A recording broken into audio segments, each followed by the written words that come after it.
Eh bien bonsoir à tous, et bienvenue dans Sombre Secret. Aujourd'hui nous commençons ensemble sur cette chaîne une série de 13 épisodes sur les différents clans vampiriques. Ainsi, il est fortement conseillé, avant d'entamer cette série, d'avoir vu mes deux vidéos précédentes sur le monde des ténèbres et sur les vampires, sans quoi vous risquez d'être perdu. Ainsi, sans plus attendre, voyons ce que le monde des ténèbres nous réserve en commençant par le clan Ventrue. Un nouveau réveil, une nouvelle nuit, encore et à jamais. Vous contemplez encore quelques instants ces pensées, vous, votre immortalité. Puis votre esprit balaye tout ça. Certes, vous êtes immortel, mais vous n'avez guère le temps d'y songer, les affaires vous appellent. À une autre époque, vous auriez pu être un seigneur, un noble oisif, mais ce temps a changé et aujourd'hui vous n'avez guère plus le loisir de l'être, car chaque kainite de basse extraction cherche à saper votre influence. Les imbéciles, ils n'auront jamais vos capacités ni votre talent pour contrôler. À la fin, vous êtes le seul être capable de régner sur les autres, c'est votre droit et votre devoir.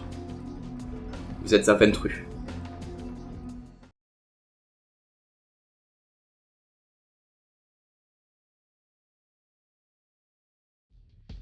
Depuis des temps immémoriaux, les Ventrue se considèrent eux-mêmes comme l'élite de la race vampirique, les seuls ayant la capacité pour diriger leurs semblables et les troupeaux humains. Souvent étreints parmi la noblesse ou les plus privilégiés, ces membres se doivent de maintenir une réputation de clan honorable et digne de confiance, ce qui, vous le comprendrez étant donné le climat délétère de la société vampirique, occasionne des intrigues et des complots politiques tous plus sombres les uns que les autres, à tel point que les Ventrue sont parfois surnommés les tyrans ou les sangs bleus. Bien sûr, cette obsession des Ventrue pour le contrôle ne vient pas de nulle part. En effet, il est dit dans le livre de Nod que le clan Ventrue est le plus ancien de tous, et que son antédiluvien fut le conseiller favori de Cain à l'époque de la première cité. Bien que le nom de ce vampire de 3ème génération ne soit pas connu, raison pour laquelle nous l'appellerons simplement Ventrue, on connaît pourtant fort bien les circonstances qui menèrent à sa mort par les mains de ses propres frères et sœurs, que j'aborderai lorsque nous discuterons de la première et de la seconde cité. Quoi qu'il en soit, ses héritiers prirent à cœur de conserver son statut de leader au fil des âges, et ils contrôlèrent depuis la plupart des grands empires humains de l'Antiquité à la fin du Moyen-Âge, comme l'Empire romain, puis l'Empire byzantin, les différents royaumes francs et mérovingiens, etc. Ils participèrent donc activement à mettre en place la société pyramidale des vampires, et luttèrent bec et ongle avec les autres clans pour garder leur place, ce qui leur attira au passage moultes ennemis, comme les clans La Sombra et Bruja, ou même les jeunes vampires qui formeront plus tard la première révolte anarque. Aujourd'hui, les Ventrue sont encore au sommet, du moins sur le papier. Ils ne sont clairement plus aussi puissants qu'autrefois, et leur position repose désormais quasiment entièrement sur les anciens traités de la Camarilla. Lors des dernières nuits, le clan devra lutter non plus pour son rang, mais pour sa survie face aux nombreux ennemis qu'ils se sont faits.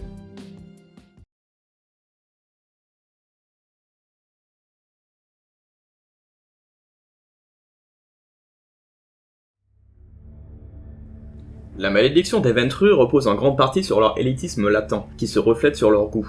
Il est hors de question pour un sang bleu de se nourrir sur n'importe quel déchet humain ou animal. C'est pourquoi les Ventrue se spécialisent dans la chasse de une ou deux catégories bien précises d'humains. Qu'il s'agisse de grandes blondes caucasiennes ou d'hommes afro-américains aisés, les Ventrue ne peuvent en aucun cas aller contre leur goût raréfié, sous peine de régurgiter l'intégralité du sang qu'ils viennent de boire, et plus encore. Bien que conséquemment moins grave que les malédictions d'autres clans, celle des Ventrue est néanmoins assez handicapante, en cela qu'elle touche au point primordial des vampires, la chasse.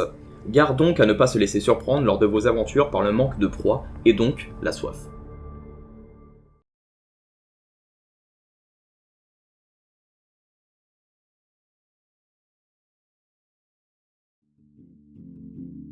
En règle générale, tout le principe du gameplay d'un Ventrue reposera sur sa faculté à se faire des alliés, à jouer de finesse et de diplomatie afin de faire grandir son influence à la fois sur les mortels et les vampires. Le Ventrue n'est donc pas un vampire brutal ou discret, mais bien un vampire social, qui trouvera tout son sel dans les situations de discussion. Dans celle-ci, il pourra compter sur sa discipline de domination pour pousser les faibles d'esprit à lui obéir, mais aussi sur la présence, pour créer une aura de charisme autour de lui. De plus, les Ventrue disposent de la discipline de force d'âme, leur permettant de renforcer leur défense en cas de combat. Comme vous l'aurez compris, les Ventrue sont donc un clan à la fois très spécialisé de par leur capacité intrinsèque, mais potentiellement extrêmement utile à une coterie, tant il peut amasser les ressources, les alliés et briller en cas de challenge social. Attention cependant, le Ventrue n'hésitera bien souvent pas à en profiter pour s'assurer le leadership, ce qui pourrait mener à des tensions bien réelles, surtout s'il y a un Bruja dans le coin.